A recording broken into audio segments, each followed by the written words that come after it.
Good day. I'm Mark Woodworth for CBRE Hotels Americas Research. I'm joined once again by my good friend and colleague, Jack Corgel. Jack, welcome. Glad to be here, Glad Mark. we're here. I hope that you're prepared to say some real insightful things because I'm not sure I've got them in my head today. But You're give it a always whirl. very insightful. We'll give it a whirl. Well, by the time you see this video, our new forecast will be available on our website, and very much looking forward to getting feedback from you once you've seen the detail behind our current updated outlook. But that's in essence what we want to talk mostly about Well, what is that detail? today.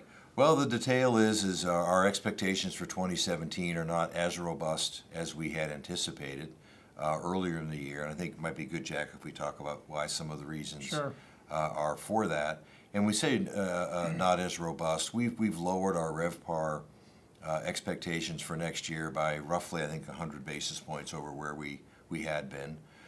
A good 60 to 70% is at a lower rate growth is expected for And occupancy 2017. is really just flat. And occupancy is really flat, and then we kind of joke about it, But it's flat and high. flat and high, so therefore is flat the new up, at least when we talk about it. So think about that thought for a while. But anyway, but let's focus for a moment or two, if we could, on pricing and room rates and the consumer and so forth. And Jack, what are you seeing when you think about other industries that relate to some degree to lodging, and what are we seeing the consumer behavior in that part of the economy? Well, I just looked at the last month's October's retail sales numbers, and they were quite impressive. 4.3% growth over the previous year, led by internet sales, double-digit increases, no surprise. But the other sustaining components are autos, building materials is way up, and also health and beauty expenditures. To me, that means that people are spending quite freely and spending on themselves, which is a good indicator for perhaps future rate growth and demand growth in the hotel business.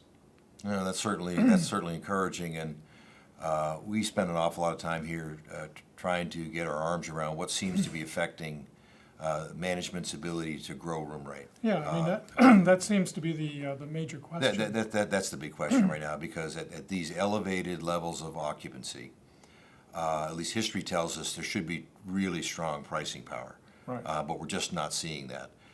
It's less of an issue, it seems, as we move further down the chain scale row, and that is fairly common given where we are in the cycle.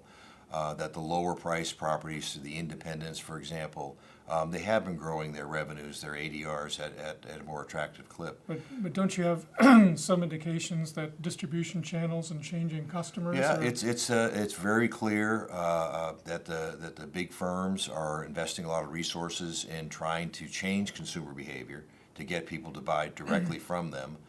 You go to the websites of any of the top brands that you know, and you'll see it's very clear that they are marketing the best prices being that which you can get from them. I think the other thing that's contributing to it, Jack, two things at least, again, we've talked a fair amount here internally about, is the elevated level of uncertainty that the domestic economy has been living through really for most of 2016.